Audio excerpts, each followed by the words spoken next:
আমি সুন্দর উদাহরণ পাচ্ছি না, আমি আঞ্চলিক ভাষায় উদাহরণ দিই।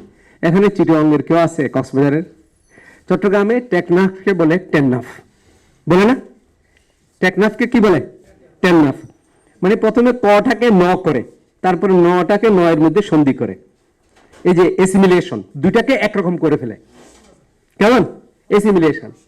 সেকুলারিজমের একটা বাস্তবায়ন প্রসেস হচ্ছে এসিমিলেশন, যেটি অনুসরণ করে ফ্রান্স।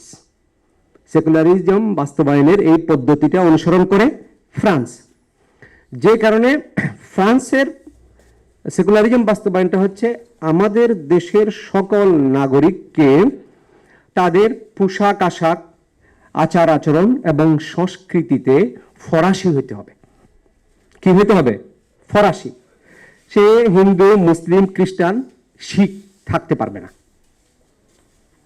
এই জন্য আমরা যে বোরকা বলি, হিজাব বলি, এটা নিয়ে ইউরোপে বিভিন্ন দেশে, নেদারল্যান্ডসে আছে, বিভিন্ন দেশে আইন আছে, কিন্তু সবার পথিকৃৎ প্রথম আইনটা করছে ফ্রান্স। এটা 20-25 বছর আগেই করছে। তার আগে কেন করে নাই?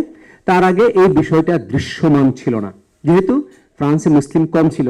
আস্তে আস্তে মুসলিম বেড়েছে, বা মুসলমানদের মধ্যে বোরকা পরার প্রবণতা কম ছিল, আস্তে আস্তে বাড়ছে 90-এর দশকের পরে। তখন তারা দেখলো যে এটা একটা দৃশ্যমান কেস, অ্যাকশন নিতে হবে। প্রথম অ্যাকশনটা শুরু হয়েছে সরকারি স্কুলে। সরকারি স্কুলে মুসলিম মেয়েরা মাথায় স্কার্ফ পরে যায়, এটা নিয়ে প্রথম আন্দোলন শুরু হয়েছে, বা এটা নিয়ে প্রথম আপত্তি। তারপর তারা নিষেধ করলো কোনো সরকারি স্কুলে মুসলিম মেয়েরা স্কার্ফ পরে যেতে পারবে না, বা বোরকা পরে যেতে পারবে না। তো মুসলমানরাও একদিন আপত্তি করলো যে শিখরা মাথায় পাগড়ি পরে যায়। তখন ফরাসি সরকার আইন জারি করলো শিখরাও মাথায় পাগড়ি পরে যেতে পারবে না। কেমন? এটা হচ্ছে আমাদের সমাজের সাথে, আমাদের সংস্কৃতির সাথে সবাইকে এসিমিলেট করতে হবে, আত্মীকৃত হয়ে যেতে হবে, একরকম হয়ে যেতে হবে। আর একরকম হওয়ার উপায় হচ্ছে ধর্মের চিহ্নকে বিলুপ্ত করা। কেমন? এটাকে বলা হয় এসিমিলেশন, যেটা ফ্রান্স অনুসরণ করে, যে কারণে ফ্রান্সে এত গন্ডগোল হয়। এই যে মোহাম্মদ সাল্লাহ ইসলামের একটা তারা ইয়ে করলো, ব্যঙ্গ, এটার নাম কি? ওই যে কার্টুনের যে ম্যাগাজিন, হ্যাঁ, চার্লি এবডো, হ্যাঁ, তারা এটা দীর্ঘদিন প্রদর্শন করছে। পুরো মুসলিম বিশ্বের ক্ষোভ, এগুলিকে তারা পরোয়া করে নাই। আচ্ছা, সেকুলারিজম বাস্তবায়নের আরেকটি উপায় হচ্ছে মাল্টিকালচারালিজম। মাল্টিকালচারালিজম অর্থাৎ রাষ্ট্র কোনো একটি ধর্মকে প্রাধান্য দিবে না, রাষ্ট্র কোনো একটি ধর্মকে অগ্রাধিকার দিবে না, কিন্তু প্রতিটি সংস্কৃতির মানুষকে তাদের নিজ নিজ সংস্কৃতি চর্চার সুযোগ দিবে। প্রত্যেক সংস্কৃতি, ধর্মীয় সংস্কৃতির মানুষকে তাদের নিজ নিজ সংস্কৃতি চর্চার সুযোগ দিবে। এখানে রাষ্ট্র বাধাও সৃষ্টি করবে না, কোনো একটি গোষ্ঠীকে ফেভারও করবে না। এ ব্যাপারে রাষ্ট্র নিরপেক্ষ থাকবে। এমনি রাষ্ট্রীয় ব্যবস্থা, যে আইন কানুন, এডুকেশন, অর্থনীতি, সব কিছু ধর্মমুক্ত থাকবে। এটা তো সেকুলারিজমের মূল, এটা ঠিক আছে। কিন্তু এর বাইরে সমাজে বা সংস্কৃতিতে, সাংস্কৃতিক দৃষ্টিকোণে, যে প্রতিটি ধর্মীয় গোষ্ঠীর সংস্কৃতির বিকাশের ক্ষেত্রে সরকার বাধাও দিবে না এবং সরকার পৃষ্ঠপোষকতাও করবে না। এটি চর্চা করে ইংল্যান্ডে, যে কারণে ইংল্যান্ডের রাস্তায় আপনারা বোরকা পরা নারী দেখতে পাবেন। বড় বড় ইউনিভার্সিটি, সোয়াস কিংবা অক্সফোর্ডেও যে মেয়েরা একদম নিকাব পরা মেয়েরা আছে, পাঞ্জাবি পরা, জুব্বা পরা শিক্ষার্থীরা আছে, কেমন পাগড়ি পরা শিখরা আছে, তারা বাধা দেয় না। এটা হলো মাল্টিকালচারালিজম। এটা সেকুলারিজমের কিছুটা সফট একটা ভার্সন আমরা বলতে পারি।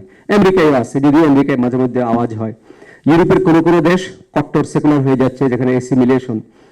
এবং মুসলমানদের দুর্ভাগ্য হচ্ছে একটা মুসলিম দেশ যেটির নাম হলো তুরস্ক, যার কোনো উপনিবেশিক অভিজ্ঞতা ছিল না। কারণ আমাদের দেশের মতো তুরস্কে কখনো ইউরোপীয় শক্তিগুলোর শাসন ছিল না। সেই তুরস্ক কট্টর সেকুলারিজম বাস্তবায়ন করেছিল। আলট্রা সেকুলারিজম, ফ্রান্সের মতো কিংবা তার চেয়ে বেশি মারাত্মক সেকুলারিজম, যেটি প্রায় নাস্তিকতার কাছাকাছি। দীর্ঘদিন 1990-এর দশক পর্যন্ত তুরস্কের স্কুলগুলিতে, বা এরদোগান ক্ষমতায় আসার আগ পর্যন্ত তুরস্কের স্কুলগুলিতে মেয়েরা স্কার্ফ পরতে পারত না। তুরস্কে, এটা কল্পনা করা যায়, তুরস্কের মসজিদে আরবিতে আজান দেওয়া যেত না। চিন্তা করেন এটা কি কোনো মুসলিম বিশ্বে সম্ভব? কিন্তু তুরস্কে এটা হয়েছে, মসজিদে আরবিতে, এমনকি তারা অনারবিতে নামাজও চালু করছিল। হয়তো এটা দীর্ঘমেয়াদী হয় নাই, অল্প সময়ের জন্য পারে নাই। তো এই ধরনের কট্টর সেকুলার একটি রাষ্ট্র ছিল তুরস্ক। ইস্তাম্বুলে অনেক মসজিদকে তারা মদের দোকান বানিয়েছিল, কামালিস্ট সেকুলাররা। আরবি হরফ লিখা বন্ধ করে দিয়েছিল, আরো বিভিন্ন রকমের ব্যবস্থা তারা চালু করেছিল। কিন্তু পুরো সময়ে, কামালদের পুরো সময়ে, কামালপন্থীদের পুরো সময়ে যেটা বলা হয় যে তুরস্ক দুই ভাগ ছিল। তুরস্কের গ্রামগুলো ঠিকই ধর্মীয় ছিল। তুরস্কের গ্রামগুলিতে কোরআন চর্চা হতো, আরবি চর্চা হতো, আরবিতে আজান দেওয়া হতো, নামাজ পড়া হতো। কিন্তু শহরে, বিশেষ করে ইস্তাম্বুল, আঙ্কারার মতো শহরে কট্টর সেকুলার সংস্কৃতি চালু হয়েছিল। যেমন মেয়েরা স্কার্ট পরা, কেমন ইউরোপীয় পোশাক আশাক নিয়ে আসা মেয়েদের জন্য, ছেলেদের জন্য, এগুলো তুরস্কে কামাল এবং কামালের পন্থীরা চালু করেছিল। যাই হোক, সেকুলারিজম মুসলমানদের জন্য, মানে মুসলিম বিশ্বে সেকুলারিজমের প্রয়োজনীয়তা আছে কিনা, বা ইউরোপে কেন সেকুলারিজম আসলো, এই বিষয়টা একটু আমাদের আলোচনা করা প্রয়োজন। সেকুলারিজমের সূচনা বা উদ্ভব হয়েছে একটা যৌক্তিক কারণে। সেই কারণটা হচ্ছে রাষ্ট্রীয় বিষয়ে খ্রিস্টান পাদ্রীদের অতিরিক্ত বাড়াবাড়ি। রাষ্ট্রীয় বিষয়ে খ্রিস্টান পাদ্রীদের অতিরিক্ত বাড়াবাড়ি, যে কারণে ইউরোপীয় মানুষ ধর্মবিদ্বেষী হয়ে গেছিল, এবং ইউরোপে সেকুলারিজম আসার একটা যৌক্তিক পরিবেশ তৈরি হয়েছিল পোপদের বাড়াবাড়ির কারণে। এবং তার একটি ঐতিহাসিক কারণ আছে। আমরা জানি যে খ্রিস্ট ধর্মের জন্ম কোথায়? রোমান সাম্রাজ্যে। ঈসা আলাইহিস সালাম জন্মগ্রহণ করেছিলেন বেথলেহেমে। সম্ভবত ওনার বাবা বলে যাকে বলা হয়, খ্রিস্টানরা বলে হলো তার বাবা হচ্ছে ইউসুফ। হ্যাঁ, কিন্তু তাদের একটা ব্যাখ্যা আছে। আমি খ্রিস্টানদের কথা বলছি, মুসলমানদের না। এখন তো হয়ে গেছে এরকম যে এতটুকু কথা কাট করে দিয়ে দেয়। হ্যাঁ, শুরু আর শেষে বলতেছে। হ্যাঁ, খ্রিস্টানদের কথা। খ্রিস্টানরা বলে যে মারিয়ামের সাথে ইউসুফ নামে একটা লোকের বিয়ে হয়, কিন্তু মারিয়ামের যে আধ্যাত্মিকতা সেটি বুঝতে পেরে ইউসুফ মারিয়ামের সাথে কোনো স্বামী স্ত্রীর সম্পর্ক স্থাপন করে নাই। এর মধ্যেই মারিয়াম গর্ভবতী হয়েছেন। সুতরাং তারা মারিয়ামের বিয়ে হওয়া এটা মানলেও ঈসা আলাইহিস সালাম যে ঐশ্বরিকভাবে জন্ম লাভ করেছেন এটা তারা বলে। ওই সময় সেন্সাস চলছিল, অর্থাৎ আদমশুমারি চলছিল। কারণ ইউসুফের বাড়ি হচ্ছে নাসারাতে, উত্তর ফিলিস্তিনে। রোমানদের আদমশুমারিতে অন্তর্ভুক্ত হওয়ার জন্য উনি জেরুজালেমে আসছিলেন। তো যাই হোক, ওই সময় বেথলেহেমে বা বেথলহেম, বাইতুল্লাহেম, সেখানে তার জন্ম হয়েছিল। খ্রিস্টানরা এখনো বলে, আমি একবার কক্সবাজার যাওয়ার সময় 93 সালে দেখলাম যে বিশাল এক ব্যানার লাগাইছে, ডুলাহাজারা একটা খ্রিস্টান মেমোরিয়াল হসপিটাল আছে, যে বেথলহেমের গোয়ালঘরে জন্মেছিলেন তিনি কে? তিনি পাপীদের ত্রাণকর্তা যিশু। এখন যদি আপনারা যান বড়দিনে, দেখবেন ব্যানারে লেখা আছে বেথলহেমে জন্মেছিলেন তিনি কে? তিনি গুনাহগারদের নাজাত দাতা ঈসা মসিহ। ল্যাঙ্গুয়েজটা মুসলমানদের ল্যাঙ্গুয়েজ নিচ্ছে ধোঁকা দেওয়ার জন্য। যাই হোক, সেটা অন্য জিনিস। ঈসা আলাইহিস সালাম, কোরআনে বলা হয়েছে ঈসা আলাইহিস সালামকে আল্লাহ তাআলা পাঠিয়েছেন ওয়া রাসূলান ইলা বনি ইসরাঈল, বনি ইসরাইলদের প্রতি প্রেরিত একজন রসুল। সুতরাং ঈসা আলাইহিস সালাম তাওরাতের অনুসারী ছিলেন, ঈসা আলাইহিস সালাম মুসা আলাইহিস সালামের অনুসারী ছিলেন, নতুন কোনো ধর্ম আনেন নাই, নতুন ধর্ম তিনি আনেননি। বনি ইসরাইলের অনেক নবীদের মতো একজন নবী ছিলেন ঈসা আলাইহিস সালাম, বাট তিনি শরীয়তে কিছু তাজদীদ করেছিলেন। মুসা আলাইহিস সালামের শরীয়তে বিশেষ করে সহজতা, কিছু কঠোর বিধানকে সহজ করেছিলেন। এবং ঈসা আলাইহিস সালাম নিজে ইহুদি ছিলেন, দাউদ বংশের ছিলেন। তার অনুসারীরা, যারা ঈসা আলাইহিস সালামের অনুসারী, তার অনুসারীরা বিবেচিত হতো ইহুদিদের একটা উপদল। যেমন আমরা শিয়াদেরকে মুসলমানদের একটা উপদল মনে করি, ইহুদিরা মনে করত এরা হলো আমাদের বেদাতি গোষ্ঠী। ঈসা আলাইহিস সালামের অনুসারীরা কি? বেদাতি গোষ্ঠী। তাদের নাম খ্রিস্টান হয় নাই, ঈসা আলাইহিস সালামের জীবদ্দশায় হয় নাই, এরা কি? বেদাতি গোষ্ঠী। এমনকি ঈসা আলাইহিস সালামের অনুসারীরা তাদের যে প্রার্থনা সেগুলি করত ইহুদি সিনাগগে। ইহুদি যে সিনাগগ, সিনাগগ মানে কি? হ্যাঁ, উপাসনালয়। আরবিতে একটাকে বলে কানিস আর একটাকে বলে কানিসা। হ্যাঁ, দুইটা একই জিনিস, একটা গির্জা আর একটা সিনাগগ। ইহুদি সিনাগগে ঈসা আলাইহিস সালামের অনুসারীরা ইহুদি হিসাবেই প্রার্থনা করতো, কিন্তু তারা কেমন ইহুদি? একটু শিয়া ইহুদি আর কি, হ্যাঁ, একটু আলাদা একটা ইহুদি। আমাদের এখানে যেমন এক ধর্মীয় গোষ্ঠী আর এক ধর্মীয় গোষ্ঠীর বিরুদ্ধে সরকারকে লেলিয়ে দেয়, দেয় না? ধর্মীয় গোষ্ঠী আর এক ধর্মীয় গোষ্ঠী, এক হুজুর আর এক হুজুরকে জেলে পাঠায়। ইহুদিরা, যেহেতু ইহুদি ধর্ম রোমান সাম্রাজ্যে একটা কি ধর্ম ছিল? একটা বৌদ্ধ ধর্ম ছিল। রোমান সাম্রাজ্যে ইহুদি ধর্মটা কি ছিল? একটা বৌদ্ধ ধর্ম ছিল। সুতরাং ইহুদি পরিচয়টা অ্যালাউড। ইহুদিরা সরকারের লোকদেরকে বলতো যে এই লোক কিন্তু বিধর্মী, এ কিন্তু ইহুদি ধর্ম নষ্ট করতেছে, একে আপনারা শাস্তি দেন। যে অভিযোগ করছিল ঈসা আলাইহিস সালামের বিরুদ্ধে এবং খ্রিস্টানদের বিশ্বাস মতে রোমানরা তখন বাধ্য হয়ে ইহুদিদের কারণে রোমানরা বাধ্য হয়ে ঈসা আলাইহিস সালামকে ক্রুশবিদ্ধ করে, অ্যাকর্ডিং টু খ্রিস্টান বিলিফ। এমনকি রোমান শাসক পিলাত, সে চাইছিল তাকে মুক্তি দেওয়ার জন্য, কারণ উৎসবের দিনে বন্দীদেরকে মুক্তি দেওয়া চিরায়ত একটা কালচার। আমরা দেখি ঈদের দিন 5,000 বন্দীকে সরকার মুক্তি দিছে, বলে না? হয়তো এদের মেয়াদ পূর্ণ হয় নাই, আরো 5 বছর বাকি, মুক্তি দিয়ে দিয়েছে। তো উৎসবের দিনে বন্দীদের মুক্তি দেওয়াটা সরকারের একটা রীতি। পিলাত বলল যে একটা ডাকাত আসছে রাবাব্বা, এর মুক্তি দিব না এই ঈসাকে মুক্তি দিব? ইহুদিরা বলল যে রাবাব্বাকে মুক্তি দাও, ঈসাকে দিও না। তো এভাবে ইহুদিরাই ঈসাকে হত্যা করে খ্রিস্টান বিশ্বাস মতে। তো ইহুদিরা যখন খ্রিস্টানদের এভাবে দেখাই দিচ্ছে, তখন সরকার তাদের উপর অত্যাচার চালাইল। পৃথিবীতে বহু ধর্মের প্রচারের কারণ হচ্ছে সরকারের অত্যাচার। ফলে ঈসা আলাইহিস সালামের অনুসারীরা চলে গেল তুরস্কের অ্যান্টিওখে, যেটাকে আন্তাকিয়া বলে, তারা চলে গেল তারসুসে, তারা চলে গেল রোমে। কেমন? রোমে তখন রোমান সাম্রাজ্য, রোমে চলে গেল এবং সেখানে হলো সব পৌত্তলিক মূর্তি পূজারী, তাদের মাঝে তারা ধর্ম প্রচার করলো। তো মূর্তি পূজকদের সামনে তো এটা একটা উন্নত ধর্ম, সেই হিসাবে খ্রিস্টান ধর্ম ইউরোপে ছড়িয়ে গেল। এখন ঈসা আলাইহিস সালামের ইন্তেকালের 100 বছর পর অ্যান্টিওখে, এটা তুরস্কের আন্তাকিয়া বলে, এখানে একদল মানুষ বলল যে এই লোকেরা ক্রাইস্টকে অনুসরণ করে, সুতরাং এদেরকে খ্রিস্টান নাম দেওয়া যায়।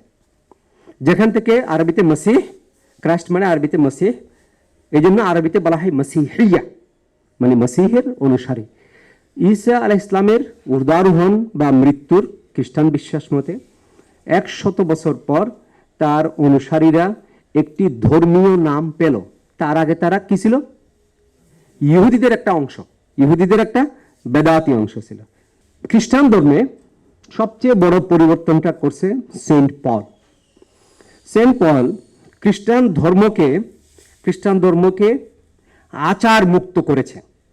যেহেতু এটা ইহুদি ধর্মের একটা শাখা, ইহুদিদের যা আছে খ্রিস্টানদেরও তা ছিল। ইহুদিদের মধ্যে নামাজ আছে, ইহুদিদের মধ্যে খতনা আছে। ইসলাম ধর্মের মতো ইহুদি ধর্মে অনেক বিধান আছে, দৈনন্দিন বিধান।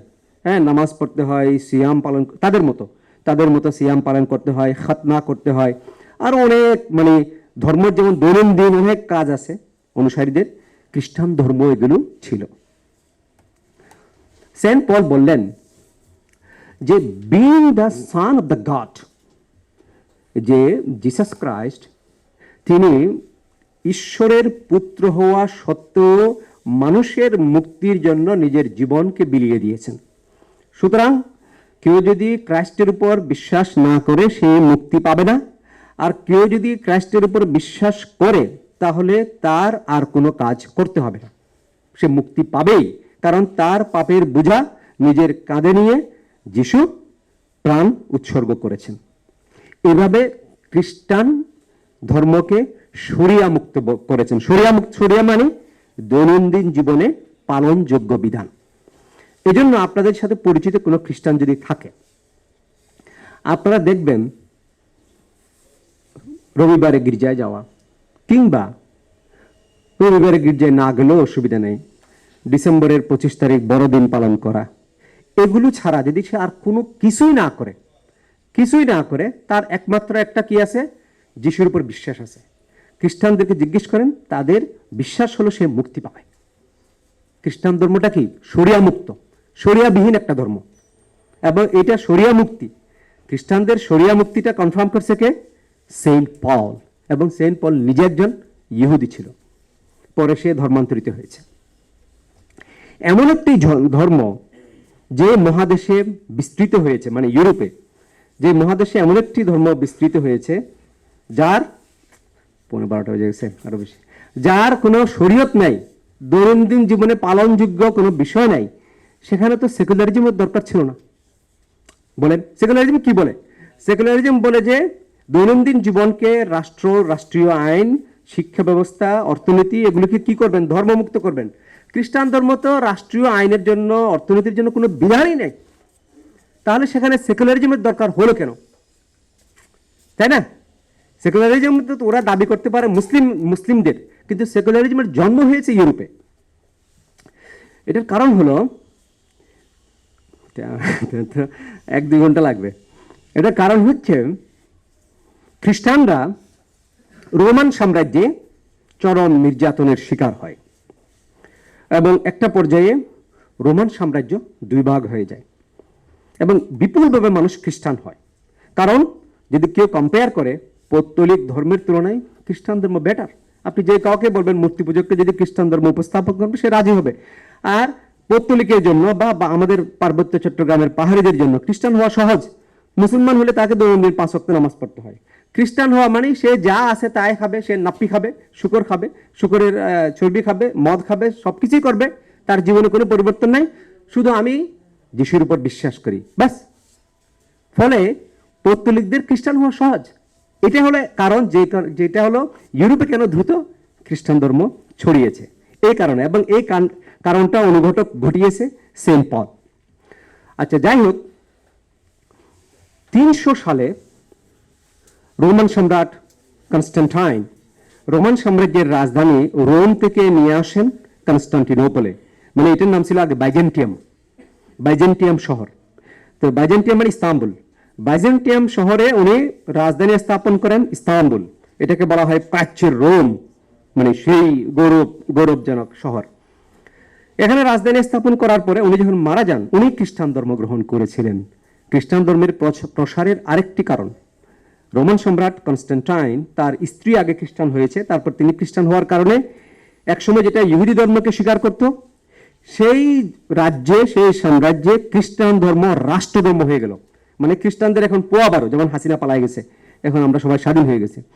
তো খ্রিস্টান ধর্মটা রাষ্ট্রীয় ধর্ম হয়ে গেছে এবং ব্যাপকভাবে মানুষ খ্রিস্টান হচ্ছে। উনি তার সাম্রাজ্যকে 2 ভাগে ভাগ করে দিলেন। একটা হলো পূর্ব রোমান সাম্রাজ্য, যার রাজধানী হচ্ছে ইস্তাম্বুল, বা তখন নাম ছিল কনস্টান্টিনোপল। আর একটা হলো পশ্চিম রোমান সাম্রাজ্য, যার রাজধানী হচ্ছে রোম। 2 ছেলেকে 2টাকে দিলেন, কিন্তু খুব সম্ভবত আমার ভুল হতে পারে 469 সালে পশ্চিম রোমান সাম্রাজ্যের পতন হয়। পশ্চিম রোমান সাম্রাজ্যের পতন হয় এবং পশ্চিম রোমান সাম্রাজ্যের পতন হলে সেখানে বুলগেরিয়ান দস্যুরা আক্রমণ করে। পশ্চিমে আর কোনো সাম্রাজ্যই থাকলো না, সাম্রাজ্য শুধু আছে ইস্তাম্বুল কেন্দ্রিক, যেটা 1452-53 সালে সুলতান মোহাম্মদ ফাতেহ দখল করলেন। পশ্চিম রোমান সাম্রাজ্যে তখন ওখানে একটি শক্তিশালী খ্রিস্টান ধর্মীয় কেন্দ্র হয়ে গেছে। একে তো হলো কনস্টান্টিনোপলের নীতির কারণে, আরেকটা কারণ হচ্ছে বলা হয় যে ঈসা আলাইহিস সালামের একজন অনুসারী, তার নাম হচ্ছে পিটার্স, যে কারণে বাংলা বই পাবেন পিতর, যিশু পিতরকে বলিলেন, হ্যাঁ ওরা বাংলায় লিখে পিতর। তো পিটার উনি গিয়েছিলেন রোমে, এবং রোমে উনি একটা উপাসনালয় প্রতিষ্ঠা করছিলেন, যেটা হচ্ছে বর্তমান ভ্যাটিকান। এখানে বলা হয় সেন্ট পিটার্স বেসিলিকা। ভ্যাটিকানের সামনে যে বিশাল চত্বর আছে, এটাকে বলা হয় সেন্ট পিটার্স বেসিলিকা। তো যাই হোক, সেন্ট পিটার্স ওখানে একটা পেপাসি পোপতন্ত্র প্রতিষ্ঠা করলেন, তারপরের জন। দেখা গেল রোমে মোটামুটি মানুষের নেতা হয়ে গেলেন হলো পোপরা, যদিও তারা ধর্মগুরু। যেমন সিরিয়াতে যখন আক্রমণ করলো মঙ্গলরা, তখন অত্যাচারিত মানুষ, কারারুদ্ধ মানুষদেরকে মুক্ত করার জন্য তাদের সাথে নেগোসিয়েশন করছিল কোনো রাজা বাদশা না, কারণ রাজা বাদশারা গেলে ওরা কাটবে। নেগোসিয়েশন করতে গেছিল ইমাম ইবনে তাইমিয়া, যে আমাদের এই লোকদের আপনারা গ্রেপ্তার করে রাখছেন, এ তো নিরপরাধ, ছেড়ে দেন। ঠিক আছে, ছেড়ে দিলাম। ওটা খ্রিস্টান, ওরা ছেড়ে দেন। বলছেন আমি খ্রিস্টান ছাড়বো না, তুমি তো মুসলমান। বলছে আমি মুসলমান হলো, আমি মুসলমানদের জন্য আসছি, খ্রিস্টানদের জন্য আসছি, সবাইকে ছেড়ে দেন। মানে নেগোসিয়েশন করার দায়িত্বটা পালন করছিলেন ইমাম ইবনে তাইমিয়া, ব্যক্তিত্বের কারণে। তো রোমে এই রকমের ব্যক্তিত্ব আর ছিল না।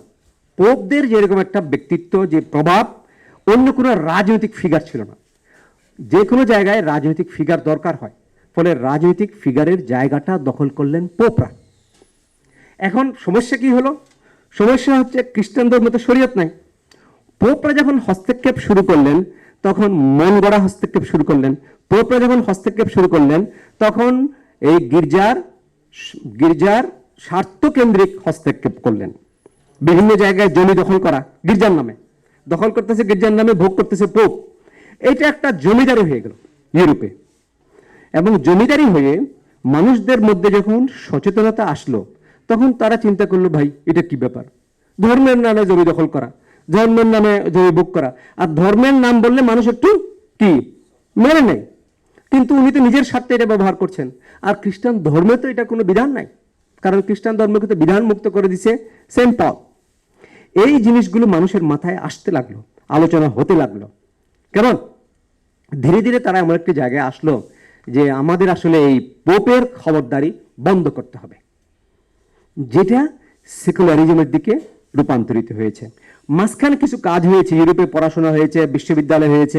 আপনারা জানেন অক্সফোর্ড, ক্যামব্রিজ প্রতিষ্ঠা হয়েছে ধর্মচর্চার জন্য, ক্যামব্রিজ প্রতিষ্ঠা হয়েছে থিওলজি চর্চার জন্য। এই জন্য খ্রিস্টান ধর্মের ঈশ্বর তত্ত্ব এটা সবচেয়ে বেশি জটিল এবং সবচেয়ে বেশি ব্যাখ্যাত, কারণ তারা অনেক বড় বড় পণ্ডিত পেয়েছে, পোপদের মধ্যেও, পোপের বাইরেও, যারা খ্রিস্টান ঈশ্বর তত্ত্ব নিয়ে কাজ করেছে। তো যাই হোক, সেই বিশ্ববিদ্যালয়গুলিতে আস্তে আস্তে মুক্ত চিন্তার চর্চা হলো, এবং এরা বলল যে এই জিনিস তো খ্রিস্টবাদে নেই, যেটা পোপ করতেছেন এটা তো খ্রিস্টবাদে নেই। সুতরাং আমাদের এই সমাজকে, ও তাছাড়া ধর্মীয় মারামারি ছিল। আমি বলি যে মুসলমানরা এখন সেই ষোড়শ, সপ্তদশ, অষ্টাদশ শতাব্দীর খ্রিস্টানদের মতো আছে। 30 বছর ধরে মারামারি, 50 বছর ব্যাপী যুদ্ধ, 100 বছর ব্যাপী যুদ্ধ। এক পক্ষে কারা? প্রটেস্ট্যান্ট, আর এক পক্ষে ক্যাথলিক। এইগুলিতে মানুষ টায়ার্ড হয়ে গেছিল, এবং মানুষ টায়ার্ড হয়ে সিদ্ধান্ত নিল এনাদেরকে জনপরিসর থেকে সরিয়ে দিতে হবে। তাহলে এখানে দুটো উপায়, কারণ ওখানে অনেক থিওরি আসছে। হ্যাঁ, অলরেডি তখন বেনথাম চলে আসছে, কিংবা জন স্টুয়ার্ট মিলস চলে আসছে, যারা কি বলে যে প্রয়োগবাদ কিংবা অজ্ঞেয়বাদ, নানা রকমের আইডিয়া চলে আসছে, থিওরি চলে আসছে। একটা উপায় হচ্ছে নাস্তিক হয়ে যাওয়া, ঈশ্বরকে অস্বীকার করা।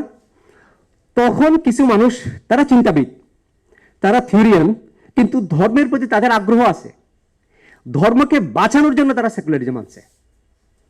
কারণ সমাজটা নাস্তিক হয়ে যাচ্ছে ওই খ্রিস্টান পাদ্রীদের অত্যাচারের কারণে।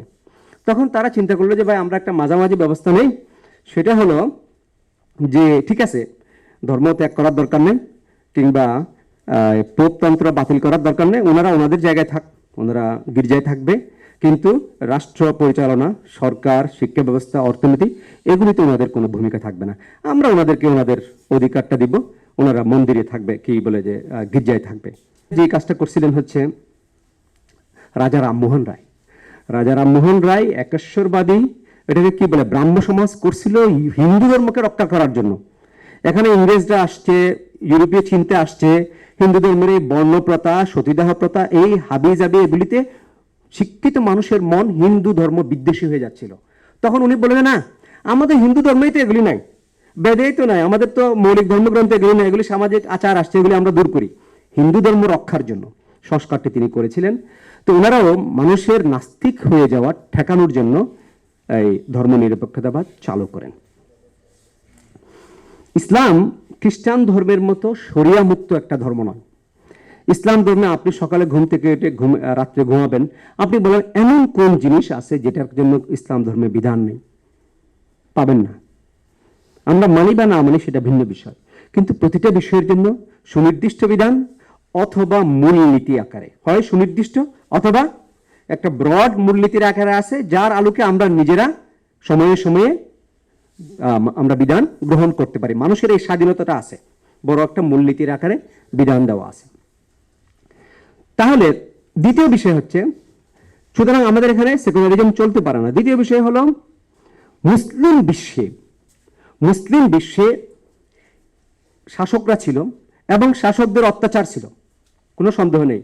খোলাফায়ে রাশিদিনের পরে উমাইয়ারও অত্যাচার ছিল, আব্বাসীদের মধ্যে ভালো খলিফা ছিল, মন্দ খলিফা ছিল, জালেম ছিল, ইনসাফ ছিল। শাসকদেরকে আমরা দায় মুক্তি দিচ্ছি না, কিন্তু ধর্মবেত্তাগণ শাসকদের জুলুমের অংশ হয়েছে, এই ইতিহাস মুসলিম ইতিহাসে নাই। ইউরোপে যেটা আছে, ইউরোপে হয় ওই পোপরা নিজেরাই জালেম হয়েছে, অথবা শাসকদের জুলুমের তারা বৈধতা উৎপাদন করেছে। কিন্তু মুসলিম বিশ্বে আমরা যাদেরকে ধর্মীয় নেতা বলে স্বীকার করি, ইমামগণ, ইমাম আবু হানিফা, আবু ইউসুফ, মুহাম্মদ, কিংবা বড় বড় পরবর্তী ইমাম গাযালি, এই ধরনের ব্যক্তিবর্গ কখনো শাসকদের জুলুমের বৈধতা উৎপাদন করেন নাই। তার মানে হচ্ছে মুসলিম বিশ্বে ধর্মতাত্ত্বিক বিষয়টা শাসকদের এই জুলুমের হাতিয়ার হিসেবে ব্যবহৃত হয় নাই, যে কারণে আপনাকে এটা পৃথক করতে হবে। আর বাংলাদেশে বা ভারতে যেটা বলা হয় যে সংখ্যালঘুদের অধিকার দেওয়ার জন্য আমাদের সেকুলারিজমের কাছে যাওয়ার দরকার নেই। আপনার বাড়িতে যদি কলা গাছ থাকে, আপনি আরেকজনের বাড়ির কলা গাছ খাবেন কেন? আপনার ধর্মেই তো সংখ্যালঘুদের অধিকার দেওয়া আছে। বাংলাদেশে, আমি বলতেছি আপনাকে, বাংলাদেশে আপনারা যদি নিরপেক্ষভাবে তদন্ত করেন, কোনোদিন কোনো মন্দিরে মুসলিম কোনো ধর্মীয় নেতা কিংবা কোনো মুসলিম রাজনৈতিক দল, ইসলামী রাজনৈতিক দলের পরিকল্পনায় এবং নেতৃত্বে হামলা হয় নাই। আপনারা যাচাই করে দেখতে পারেন। 90 সালে আমার বয়স খুব বেশি না, আমি তখন ক্লাস 9-10-এ পড়ি, কিন্তু আমি বৌদ্ধদের, হিন্দুদের মন্দির পাহারা দিছি। কারণ ওই সময়ের সরকার একটা পরিকল্পনা করছিল এবং হয়েছেও বাংলাদেশে, এটা কোনো কোনো ক্ষেত্রে মন্দিরে হামলা করা হবে, এবং রাজনৈতিক কারণে, রাজনৈতিক উদ্দেশ্যে রাজনৈতিক ব্যক্তিবর্গ এটা করে। আমাদের এখানে মন্দির বাঁচানোর জন্য সেকুলারিজমের প্রয়োজন নেই, কারণ কোনো মুসলিম একজন ইন্ডিভিজুয়াল হিসেবেও, কিংবা ইসলামিক রাজনৈতিক দলও, কিংবা কোনো মসজিদের ইমাম খতিব কোনোদিন প্রকাশ্যে বা গোপনে কখনো কোনো হিন্দু মন্দিরে হামলা করার জন্য বলেছেন, উৎসাহিত করেছেন, আপনি এরকম কোনো রেকর্ড পাবেন না। সুতরাং আমাদের এখানে সেকুলারিজম হচ্ছে একটা রাজনীতির হাতিয়ার, সংখ্যালঘুর অধিকার রক্ষার হাতিয়ার নয়। কেমন? এবং এটি নিষ্প্রয়োজন, কারণ ইসলাম ধর্মে আপনি কোনো জায়গায় পাবেন না মুসলিমকে তার ধর্ম পালন করতে দেওয়া হবে না, কোথাও পাবেন না। আপনি মুসলিম শাসনামলে বাংলায় হতে পারে বা বড় বড় সাম্রাজ্যে বাগদাদে বা স্পেনে আলাদা মন্ত্রণালয় থাকতো, মাসউলু আহলি যিম্মা, অমুসলিম নাগরিকদের বিষয়াশয় দেখভাল করার দায়িত্বপ্রাপ্ত কর্মকর্তা আলাদা থাকতো। তাদের জন্য আলাদা আদালত ছিল, তাদেরকে বলা হতো কাদিউন নাসারা, কাদিউল ইহুদ। মুসলিম দেশ কিন্তু বিচারক আছে ইহুদি, বিচারক আছে খ্রিস্টান, খ্রিস্টানদের বিচার করে, ইহুদিদের বিচার করে। কাদি কুদাত আল ইহুদ, ইহুদিদের চিফ জাস্টিস থাকতো। তো সুতরাং তাদের ধর্ম পালন, জীবনযাপন, তাদের জন্য টাকা পয়সা উপার্জন করা, কোনো কিছুতে কোনো রকমের প্রতিবন্ধকতা ছিল না যে অমুসলিমদের স্বার্থ রক্ষার জন্য আমাদেরকে সেকুলারিজমে যেতে হবে।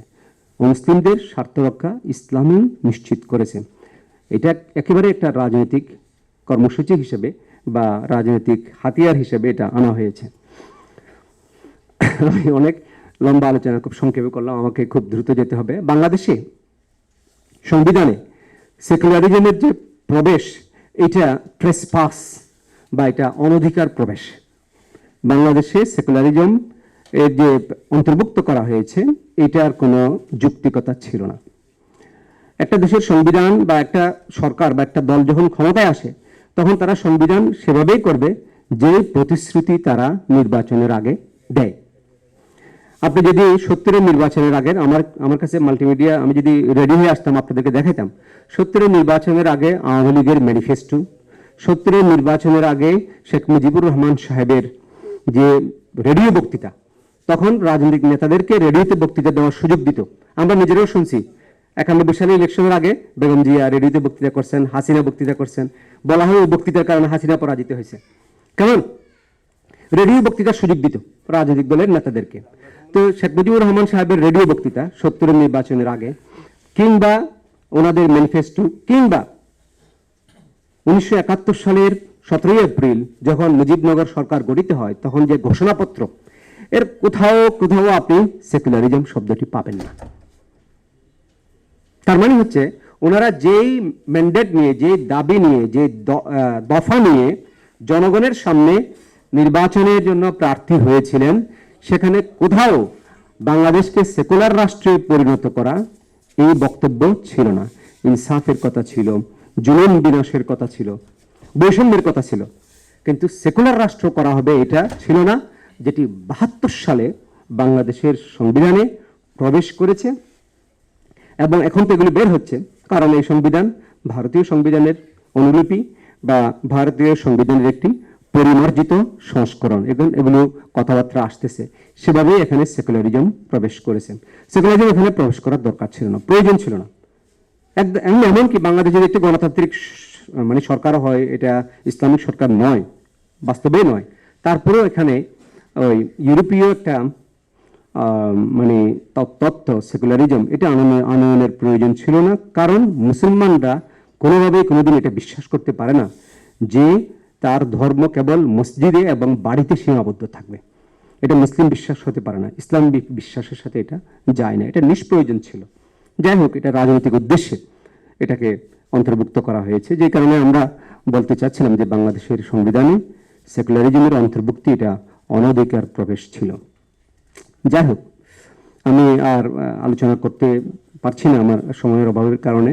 আমাদের সেকুলারিজম সম্পর্কে আরও অধ্যয়ন করা দরকার, বিভিন্ন বইয়ে পাওয়া যায়। এটা মূলত ওই আইডিয়াটা কয়েন করছে, এই ধারণা ছিল, কিন্তু এই শব্দটা কয়েন করছে একজন ব্যক্তি, তার নাম হলো হোলিওক বলে, হোলিওক, জন জ্যাকব হোলিওক, ব্রিটিশ একজন চিন্তাবিদ। তার সাথে ব্রাডলাফ নামে একজন ছিলেন, আরও অনেকে ছিলেন। তারা মিলে 1849 সালে সেকুলারিজম শব্দটা আবিষ্কার করেন। তার আগে সেকুলার চিন্তা ছিল, কিন্তু ওনারা সেকুলারিজম শব্দটি কয়েন করেছেন বা গ্রহণ করেছেন। তো যাই হোক, আমি এটা আয়োজকদের নাম কি, রোজ একাডেমির এই উদ্যোগকে সাধুবাদ জানাই, এবং খুবই ইম্পর্টেন্ট আমাদের মাটি, বাংলাদেশের মাটি সাথে সম্পৃক্ত যে সংস্কৃতির চর্চা, তার জন্য এই ট্রেনিং বা আমাদের অধ্যয়ন এই ধারা আমাদের অব্যাহত রাখা উচিত। সবাইকে ধন্যবাদ।